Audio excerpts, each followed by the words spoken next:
આજે આપણે પ્રેરિતોના કૃત્યોના 9મા અધ્યાય ઉપર મનન કરવાના છીએ. ત્યારે સંજયભાઈ, તમારો આભાર માનું તમારો સમય ફાળવીને આવ્યા છો, તો જરી એના વિશે થોડી વાત કરશો. ઓકે, સો પ્રેરિતો કે 9મો અધ્યાય એ ખાસ તો આપણે એ બતાવે છે કે શાઉલમાંથી પાઉલનું બદલાણ. એ જે શાઉલ દમસ્કસ જતો હોય છે, દમસ્કસના યહૂદી ત્યાં સિનેગોગમાં જઈને એની ઈચ્છા એવી હતી કે ત્યાંથી જ્યાં બી એટલા બધા ખ્રિસ્તી લોકો ત્યાં થયા એમને હું જરા પકડું ફરીથી. એટલે જેરુસાલેમમાંથી એ લઈ લે છે પેલું પેલા જે ચીફ પ્રિસ્ટો છે એની પાસેથી ઓથોરિટી લેટર કેવું કશું લે છે. હમ. એટલે પછી એ જતો હોય છે અને એ દરમિયાન એને અવાજ સંભળાય છે. એના સાથી જેની સાથે હોય છે એમને પણ સંભળાય છે એકદમ થંડર જેવો અવાજ. અને એને એવું કે છે કે ભાઈ તું શાઉલ, તું સાર માટે મને સતાવે છે, એવું વાણી સંભળાય છે. એટલે શાઉલ પહેલા કશું દેખાતું નથી અને પછી એકદમ લાઇટ દેખાય છે, ચમત્કારિક વ્હાઇટ લાઇટ, પણ એને કશું દેખાતું નથી, એ આંધળો જેવું થઈ જાય છે. અને પછી એના સાથીઓ બધા હોય છે એટલે થોડાક એ પણ ગભરાય છે, પણ એમને સંભળાય છે આ વાત. અને પછી એ લોકો પાઉલને ધીમે ધીમે દોરી જાય છે દમસ્કસ સુધી, કે ત્યાં જવાનો હતો. અને એ દરમિયાન પાઉલને એવું પણ વાણીમાં કે સપનામાં દર્શનમાં આવે છે કે ઈસુ ખ્રિસ્ત કહે છે કે એને ત્યાં તને અનાનાયસ નામનો એક માણસ મળશે, તારા માટે પ્રાર્થના કરશે ને તને સારું થઈ જશે. એટલે પછી અને એ દરમિયાન આ જ જે દમસ્કસમાં આપણા કોઈ રેગ્યુલર આપણે ખ્રિસ્તી તો ના કહી શકીએ તે વખતે, જે ઈસુ ખ્રિસ્તના જે માનતા એવા ડિસાઇપલ, એવા ભાઈ, એમ અનાનાયસ નામના ભાઈ હતા, એમને પણ એવું સપનું આવે છે ને, ઈશ્વર કહે છે કે ભાઈ તું આ શાઉલ નામનો માણસ જે છે તે તારી આ દમસ્કસમાં આ શેરી પર મળશે તને, ત્યાં જઈને તમારે પ્રાર્થના કરીએ. તો પહેલા તો પેલા ભાઈ ગભરી જાય છે કે ભાઈ જો આ શાઉલ તો બહુ ખરાબ માણસ હતો, બધા ખ્રિસ્તીઓને પકડીને કાં તો મારે છે અને જેલમાં પૂરે છે, એટલે મને જરાક બીક લાગે છે. પરંતુ ઈસુ ખ્રિસ્ત કહે છે કે ભાઈ તું ગભરાઈશ નહીં, તું જાય, ખરેખર બદલાણ થવું છે. એટલે પછી એ રીતે પછી અનાનાસ જાય છે અને જ્યાં જગ્યાએ કહ્યું હોય છે એ જગ્યાએ ને શાઉલ મળે છે, ત્યાં એને માટે પ્રાર્થના કરે છે અને શાઉલને દ્રષ્ટિ પાછી મળે છે. ત્યારે તરત જ એનું બદલાણ થાય છે અને ઈશ્વરને માને છે અને ઈસુ ખ્રિસ્તને મસીહા તરીકે સ્વીકારે છે. અને જેવો સ્વીકારે છે એવું તરત જ એ પાછું કામ શરૂ કરી દે છે. ત્યાં દમસ્કસના જેટલા બી યહૂદી લોકો હતા એમને પુરાવા આપવા માંડ્યા કે ભાઈ ઈસુ ખ્રિસ્ત જે ખરેખર મસીહા છે અને એમાં આપણે બધાએ માનવું જોઈએ. અને તેથી બધા ત્યાંના યહૂદી લોકો બહુ પાછા ગુસ્સે થયા અને પાઉલને મારી નાખવા ચાહ્યું. પરંતુ પાઉલના મિત્રોએ ટોપલી દ્વારા એમને દમસ્કસના કોટથી ઉતારી દીધા, જેથી એ લોકો પાઉલને પેલા લોકો પકડી ના શકે અને જઈ શકે. અને ત્યાર પછી ત્યાંથી પાઉલ જેરુસાલેમ તરફ જવા નીકળે છે. એ પછીની વાત આપણે સ્મિતાબેન પાસેથી સાંભળીશું. યસ, આગળ આપણે જોઈએ છીએ કે આવી રીતે સોલ એટલે કે પોલનું બદલાણ થાય છે અને પોલ જે પ્રીચિંગ પણ કરે છે. હવે અહીંયા હું તમને એક થોડીક હિસ્ટોરિક વાત એ કહી દઉં કે ટિબરિયસ જે એમ્પેરર હતો, રોમન એમ્પેરર, ઈ ડાઈડ, અને કાલિગુઆ, તમે નામ સાંભળ્યું હશે, એ રોમન એમ્પેરર આવ્યો. અને રોમન એમ્પેરર એટ ધેટ મોમેન્ટ, એ સમયે પોતાની પ્રતિમા, પોતાનું સ્ટેચ્યુ એ જેરુસાલેમના પવિત્ર મંદિરમાં મૂકવા માંગતો હતો. એટલે યહૂદીઓનું ધ્યાન ખ્રિસ્તીઓ તરફથી, એ લોકો એમને યહૂદીઓ ક્રિસ્તાસ તરીકે ઓળખતા હતા, કારણ કે તેઓ યહૂદી જ હતા અને એક સેક્ટ ગણાતો હતો. એટલે થોડાક સમય માટે એમનું ધ્યાન આ પંથ તરફથી ખસી ગયું અને રોમન સામ્રાજ્ય તરફ ગયું. એ ઈશ્વરની યોજના હતી અને ચર્ચ પ્રોસ્પરસ થયું. અને ચર્ચ પ્રોસ્પરસ થયું એટલા માટે કારણ કે એમને યહૂદીઓ તરફથી થોડીક શાંતિ મળી થોડા સમય માટે, જેમાં પુષ્કળ પ્રચાર થયો. પ્રભુ ઈસુની વાત બધા એકબીજાને કહેવા લાગ્યા, એકબીજા સમજવા લાગ્યા. એટલે એ રીતે થયું. અને ત્યાર પછી આપણે જોઈએ છીએ કે પીતર એ એનિયસ નામના એક ક્રિપલ્ડ માણસને, અપંગ માણસને એ સાજો કરે છે. અને એની એક વાત છે. અને ત્યાર પછી ડોર્કાસ નામની એક વિધવાની વાત આવે છે, જેનું નામ આપણે તાબીથા બી કહી શકીએ છીએ. એ બહુ જ સારી સ્ત્રી હતી, જે ગરીબોને મદદ કરતી હતી, પ્રભુને વિશ્વાસ રાખતી હતી અને એ પોતાનું સીવણ કામ કરતી હતી. અને અચાનક મરી જાય છે. એને પિતર તરફથી સાજાપણું એટલે જીવત દાન મળે છે. ત્યાં સુધીની આપણે આ 1 થી 43 કલમમાં જોઈએ છીએ. અને અહીંયા જ્યારે ઈસુ ખ્રિસ્તનો પ્રચાર કરવામાં આવે છે ત્યારે શિષ્યો એવું કે છે કે સન ઓફ ગોડ, ઈશ્વરનો પુત્ર, એ તરીકે મસીહાને તેઓ ઓળખાણ આપે છે. હમ વેલ, પ્રેરિતોના કૃત્યો 9મા અધ્યાયની અંદર આપણે મુખ્ય પાત્ર આપણે પોલને જોઈએ છે. અને પોલના જીવનના આધારે અત્યારની જે ખ્રિસ્તી ધર્મ જે છે એ પોલના પાયા પર રચેલો છે એમ કહી શકાય. એટલે પોલિન ક્રિશ્ચિયાનિટી આપણે કહીએ છીએ. એટલે સોલનું જે બદલાણ પોલમાં થયું એ બહુ એક મહત્વની ઘટના એ ખ્રિસ્તી ઇતિહાસની અંદર ગણી શકાય. પણ જે સોલનું બદલાણ હતો, સંજયભાઈ જેમ કીધું કે એ બહુ ખતરનાક માણસ હતો, અને એનું બદલાણ જે થયું તો એનાથી જે અર્લી ક્રિશ્ચિયન્સ હતા, જે એ વખતના જે હતા, એ લોકોને બહુ આશ્ચર્ય થયું અને એ લોકો પછી ચિંતામાં પણ એમ ગભરાઈ ગયા. પણ એના બદલાણ દ્વારા આપણને શું શીખવા મળે છે કે ઈશ્વરનું કાર્ય કેવી રીતે થતું હોય છે? એના વિશે સ્મિતાબેન તમે થોડું કહેશો કે એના બદલાણની દ્વારા આપણને શું સમજ પડે છે કે ભાઈ ઈશ્વર કોઈનો પક્ષપાત નથી કરતા, કે ઈશ્વર કોઈ પણ માણસનો ઉપયોગ કરી શકે છે? શું એક્ઝેક્ટલી આપણે વેલ, એમાંથી? યસ, અહીંયા તમે જુઓ છો કે પોલને જે બાપ્તિઝમ આપ્યું તે અનાનીયસ દ્વારા આપવામાં આવ્યું. અનાનીયસ એક સામાન્ય વિશ્વાસી હતો, અને એના વિશ્વાસની કિંમત કરી અને પોલનું બદલાણ થયું. પોલનું બદલાણ એ ખ્રિસ્તી ધર્મને બદલી નાખ્યો, બરાબર. આખો જેન્ટાઇલ્સની ભરતી આ પંથમાં થઈ ગઈ, યહૂદી પંથમાં થઈ ગઈ, અને ઓવરકમ યહૂદી જુડાઇઝમને લગભગ એમણે ઓવરકેમ કરી લીધો, એટલી રાઈટ. હદ. અને ઈશ્વર બધાને બદલી શકે છે, મને, તમને, એકને બદલી શકે છે, કોઈ બાકી નથી. ગમે તેટલો ડેન્જરસ માણસ હોય એને પણ બદલી શકે છે. રાઈટ. સંજયભાઈ, તમારા આના વિશે શું કેવું છે? સોલના બદલાણ દ્વારા આપણને શું શીખવા મળે છે, અથવા આપણું શું તમારું ધ્યાન એ બાબત, કશી કોઈ પર્ટિક્યુલર બાબત પર તમારું ધ્યાન ખેંચાયું મને હોય એવું? મારું ધ્યાન એની પર ખેંચ્યું કે આપણે પોલને જેવો જ ચમત્કાર થયો એવો એને કોલ આન્સર કર્યો. આપણે જે ઘણી વાર કહે છે કે ચમત્કાર are sort of call from the God, and he did respond right away and continue and change right away. જ્યારે કેટલા બધા યહૂદીઓના ચમત્કાર કર્યા ઈશ્વરે, ઈસુ ખ્રિસ્ત પોતે, પરંતુ ઘણા બધા જસ્ટ ઇગ્નોર્ડ, એટલે આમ જોવા જઈએ તો. એટલે એ મારું બહુ મને ધ્યાન લાગ્યું કે એને એક જ વાર ચમત્કાર થયો અને એમાંથી તરત એનું બદલાણ થઈ ગયું. રાઈટ. સંજયભાઈ, બહુ અગત્યનો મુદ્દો તમે લાયા. આપણે ઘણી બધી વાર આપણા ચર્ચાઓમાં પણ આપણે ઘણી વાર કીધું છે કે ચમત્કાર તમારા જીવનમાં થાય છે તો ઈશ્વર પિતા તમને બોલાવી રહ્યા છે કે તમે મારી પાસે આવો, તમારું ધ્યાન મારી તરફ રાખો. એટલે એક જાતનો કોલ ફ્રોમ ધ ગોડ આપણે એને ગણીએ છીએ. પણ એ સિવાય એને આપણે વધારે મહત્વ નથી આપતા, કારણ કે એ વિશ્વાસમાં બહુ મદદ કરે એવું નહોતું હોતું. તમે ઈશ્વર તરફ ફરો એ એની બાબત હોય છે. અને અહીંયા આગળ સોલ તરત જ રિસ્પોન્ડ કરે છે અને પ્રભુ તરફ ફરે છે. અને અહીંયા એ બાબતમાં મારું ધ્યાન એમાં ખાસ એમાં ખેંચ્યું કે સાઉલ જે હતો એ બહુ યહૂદી માણસ હતો. એટલે જે રીતે પર્સિક્યુશન કરતો હતો ને સતાવણી કરતો હતો ને એ બધું કરતો હતો, એના પછી એવું લાગે કે એ તો બિલકુલ ખ્રિસ્તી એટલે પરમેશ્વરની નજીક નહોતો, છતાં પણ ઈશ્વરે એને પસંદ કર્યો. એટલે ઘણીવાર એવું આપણે માનીએ કે હું તો પાપી છું, મને ઈશ્વર ઉપયોગ ના કરી શકે. એવી ઘણીવાર આપણા મનમાં એવું એક જાતની આપણે પોતાની જાતે સેલ્ફ જજ કરતા હોઈએ છીએ અને પરમેશ્વરનું કાર્ય કરતા ખચકાતા હોઈએ છીએ. ઘણીવાર આપણને એમ કહેવામાં એટલે અહીંયા આગળ હું ફરીવાર સાઉલ સાથે સાથે હું અનાનિયાસ તરફ પણ વાત કરી શકું. અનાનિયાસને બી ઈશ્વરે કીધું કે જા પોલ પાસે, અને એ થોડો ખચકાયો.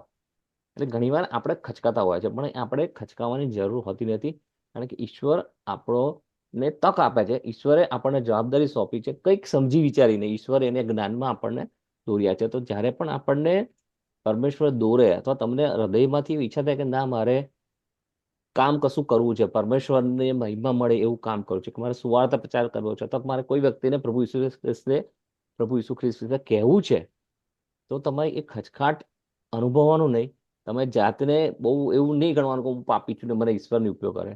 પરમેશ્વરે જો સોલનો ઉપયોગ કર્યો, એના ખાતામાં કદાચ એમ કહો કે 0 હતું, કર્મનું કામ કહો તો કર્મનો સિદ્ધાંત જેવું આપણે કદાચ કે કરણીઓમાં તમે શૂન્ય હતી, છતાંય પણ ઈશ્વરે એના જીવનમાં મોટો ચમત્કાર કર્યો અને એને આખું ખ્રિસ્તી બંડીનો ઇતિહાસ કારણ કે જાણે બદલાઈ ગયો એવું આપણે અહીંયા જોઈ શકીએ છીએ. અને જે સોલે ઇમિડિયેટ જે પ્રીચિંગ કરવા ગયું એને કારણે ખાસું બધું ચર્ચની અંદર બદલાવ આવ્યો. એના વિશે સ્મિતાબેન થોડું તમે ફરી એકવાર કહેશો કે શું શું ઘટનાઓ ઘટીને પોલે કેવા ચમત્કારો કર્યા ને કેવી રીતે ખ્રિસ્તી લોકોની અંદર સુવાર્તાનું અને પરમેશ્વરનું નામ મોટું બનાવ્યું? એટલે અત્યારના જો એટલે આ નવમા ચેપ્ટરની હું જો વાત કરું તો પોલ વોઝ વેરી ક્લિયર કે એને હમ રિઝરેક્ટેડ ક્રાઇસ્ટને જોયા છે અને એને લાઈક એક્ઝેક્ટલી ખબર હતી કે એટલે એને જેમ સંજયભાઈ કહ્યું કે એને એ જ દમસ્કસમાં અને જેરુસાલેમમાં એને પ્રચાર કરવાનું શરૂ કરી હમ દીધું અને આપણે જોઈએ છીએ કે પોલ નોટ સ્ટોપ ધેર એટલે અને હમ પોલ એ ટેન્ટ મેકર હતો એટલે કે એનું જે કામ હતું ને એ જ્યાં જતો ને ત્યાં રિમોટ જેવું હતું પોતાનું લેપટોપ લઈને ગમે ત્યાંથી એ કામ કરી શકતો એટલે જ્યાં હમ જતો ત્યાં પોતાની દુકાન ખોલતો અને જે લોકો એની પાસે આવે એને એ પ્રભુ ઈસુ વિશે કહેતો હતો એવું હમ જે લોકોએ પોલ ઉપર રેફરન્સ બુક્સ લખી છે એ લોકો એવું કહે છે. રાઈટ, કારણ કે ટેન્ટ મેકર હતો એટલે લિટરરી તંબુ વણતો હતો, તંબુનો કાપડ વળતો હતો, એટલે એને કે એનો પોતાનો ઉદ્યોગ હતો. એટલે ક્યાંય બીજા શહેરમાં જાય તો પોતાના ઉદ્યોગ દ્વારા રોજીરોટી કમાતો હતો અને દાનને આધારે તેનું જીવન નહોતું પણ ઉદ્યોગ આધારિત હતું. એવું પોલે પણ આગળ આપણે જોઈશું એમાં એને આપણે કીધું છે. અને પોલની એક બાબત એ હતું કે એની એ સત્તાવણી કરનાર હતો વ્યક્તિ અને એ હવે સત્તાવણીનો ભોગ બનનાર વ્યક્તિ બની. તો એના વિશે સંજયભાઈ તમે થોડું કહેશો કે યહૂદીઓ કેમ એની પર ગુસ્સે થયા સાઉલની ઉપર? એટલે યહૂદીઓ એટલા માટે ગુસ્સે થયા કે સેમ જે કારણથી ઈસુ ખ્રિસ્તને કે સ્ટીફનને આપણે જેમ આગળ જોયું તેમ મારી કાઢ્યા હમ એ પ્રમાણે એમને કોઈ પણ માણસ દે કુડ નોટ એટલે એમને માનવામાં નહોતું આવ્યું અને માનવું જ નહોતું એક્સેપ્ટ કે આ માનવું જ ઈસુ નહોતું. ખ્રિસ્ત Yes. ખરેખર મસીહા છે. રાઈટ. અને એટલે જે પણ કશું એમના વિશે કે એમની પર તરત જ એ ગુસ્સે થઈ જતા હતા અને મારવા લેતા હતા. એટલે એવું લાગે છે કે એમનું મગજ એમનું દિલ ઈશ્વરે હાર્ડ કરેલું સખત એ જમાનામાં એ દરમિયાન. પણ ઘણા યહૂદી જે બધા બિગિનમાં થયા બધા ઘણાએ વિશ્વાસ કરેલો એટલે કદાચ જે પેલા આપણે એમ જોવા જઈએ પેલા ઘણા આગળ પડતા કે ઘણા પેલા નામધારી કે પેલા હોદ્દાધારી યાચકો. યહૂદી લોકો હતા એ લોકો વધારે ગુસ્સે થયેલા અથવા તો તેમનો વિશ્વાસ નહોતો. પરંતુ જે ફરોશિયો. આપણે જે સારા જે આપણે કહીએ એવરેજ આપણા નોર્મલ યહૂદી એ લોકોએ તરત વિશ્વાસ કર્યો કે આટલા બધા સાઈનો બધાએ બતાવી આપણે ગોસ્પલમાં જોઈ રાઈટ. જે અને એ સેમ સાઈનો આપણે પાઉલ પણ બતાવી એમને કહ્યું પરંતુ એ લોકોને એમનો વિશ્વાસ કરો નતો એટલે પછી ગુસ્સે થઈને એમને મારવા લીધા. રાઈટ. અને સાઉલની બાબતે તો એવું પણ થાય છે કે યહૂદીઓ તો ગુસ્સે થયા પણ એની પર તો ખ્રિસ્તીઓ પણ વિશ્વાસ નહોતા કરતા અને એની ટીકા કરતા હતા કે આ તો ખરાબ માણસ હતો, ના તો આવો હતો ને તેવો હતો. તો એ બાબતમાં બારનાબાસે જે રોલ ભજવ્યો એના વિશે કોઈક થોડી માહિતી આપશે કે સ્મિતાબેન આપજો. અને એ ચેપ્ટર બારનાબાસની વાત એટલે 9 થી જે છે એમાં બારનાબાસની વાત નથી આવતી. 9મો અધ્યાય 26 થી 27 કલમ વાંચીશું આપણે, કદાચ કાઢો તમારી પાસે બાઇબલ છે? મને એ આવે છે બારનાબાસની વાત આવે છે એમાં એવું પેલા 26 શું છે કે થી 27 આજે બધું ભૂલી ગઈ લાગે છે. ઓકે, ટૂંકમાં જ આવે છે બારનાબાસની મને ખબર.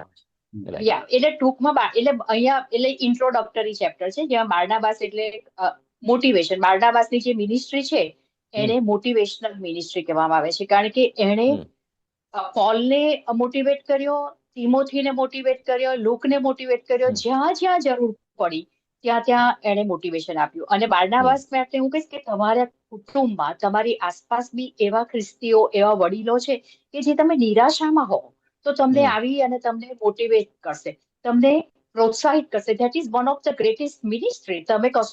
આપણે જોઈએ છે કે બારનાબાસના નામ કદાચ મને યાદ નથી કોઈ ચમત્કારો નોંધાયા છે પણ બારનાબાસે જે મોટિવેશનનું કામ કર્યું, જે સમજાવવાનું કામ કર્યું, જે સુલેહનું કામ કર્યું એ પવિત્ર આત્મા થકી જ હતી અને એ બહુ મોટી મિનિસ્ટ્રી હતી. સંજયભાઈ તમે બારનાબાસે જે સાઉલ માટે જે કામ કર્યું અને જે રેકમેન્ડેશન આપ્યું તો એના વિશે થોડી વાત કરજો. અને આપણે કારણ કે આ એવી બાબત છે કે અત્યારના ચર્ચની અંદર પણ એવું થાય કે કોઈનું બદલાણ થાય, કોઈ દારૂ પીતો વ્યક્તિ અચાનક જ પ્રભુ ઈસુ ખ્રિસ્તમાં આવી જાય, વિશ્વાસમાં આવી જાય તો બધા ટીકા ટિપ્પણી કરતા થઈ જાય. તો એવા સંજોગોમાં આપણે શું કરી શકીએ અથવા શું ન કરવું જોઈએ સંજયભાઈ? ઓકે, હા, એટલે આપણે આમાં બારનાબાસ એટલે આમાં શાઉલ માટે આપણે જોઈએ છે કે જે ખ્રિસ્તી લોકો પણ વિશ્વાસ નહોતા કરતા કે આ હમ ખરેખર બદલાણ પામ્યું છે કે નહીં.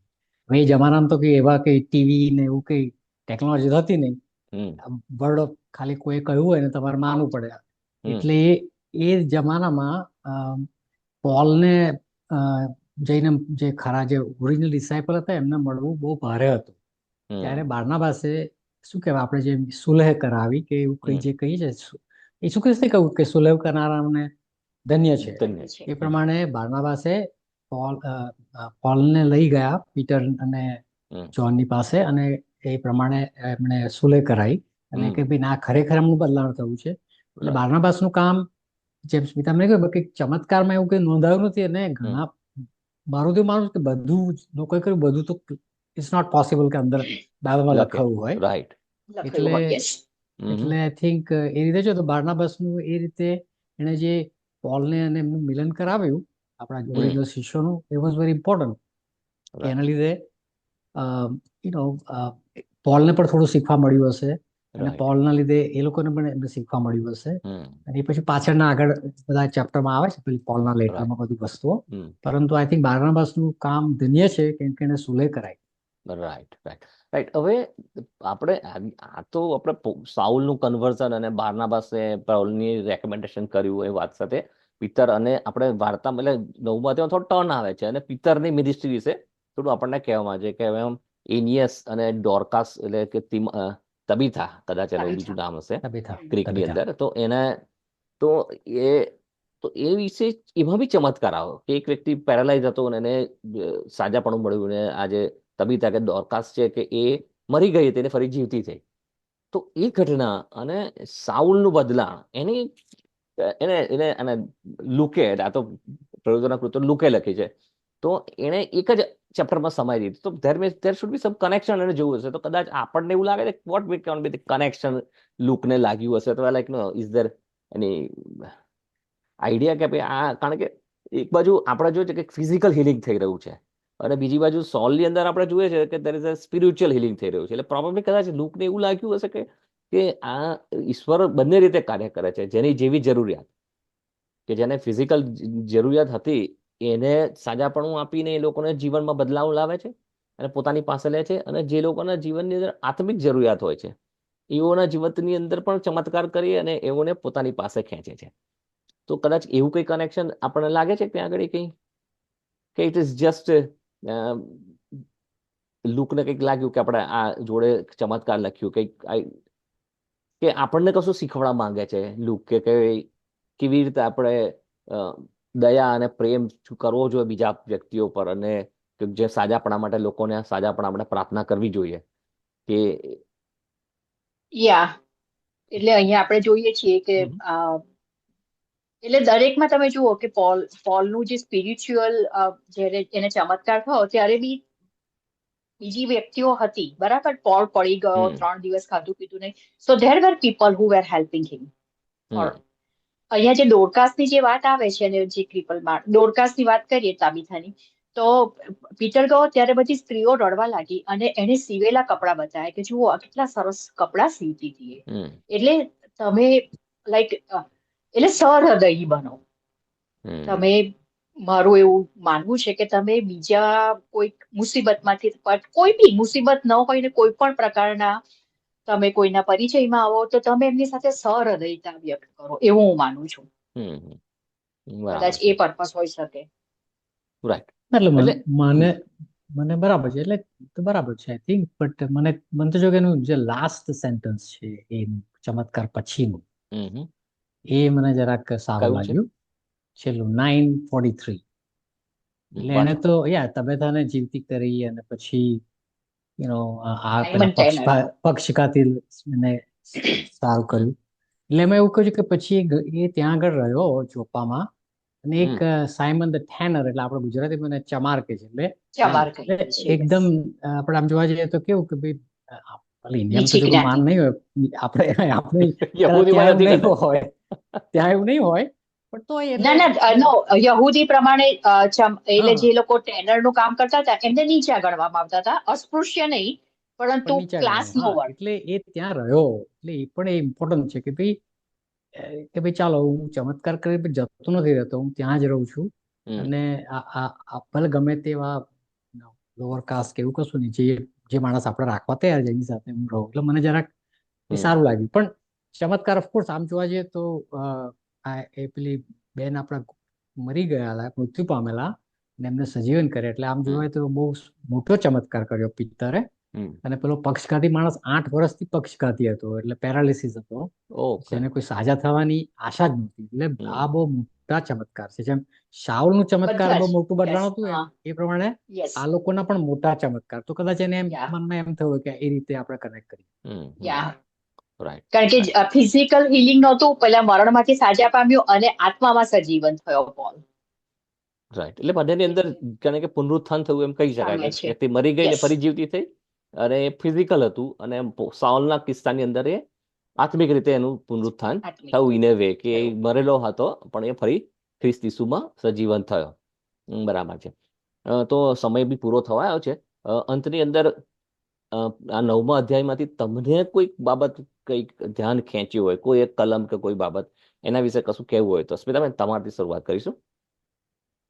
અમ, મને આ જે પોલ જે દમસ્કસના રસ્તે જાય છે, બરાબર, હમ અને જે પ્રભુ ઈસુ ને એ જોવે છે ને પછી એ કે છે કે હુ આર યુ, તમે હુ આર યુ લોર્ડ, હમ બરાબર, અને તમે મારી પાસે શું કરાવો, એક કલમ મેં મારું ખાસ ધ્યાન ખેંચ્યું. બરાબર છે. સંજયભાઈ તમે શું કહેશો?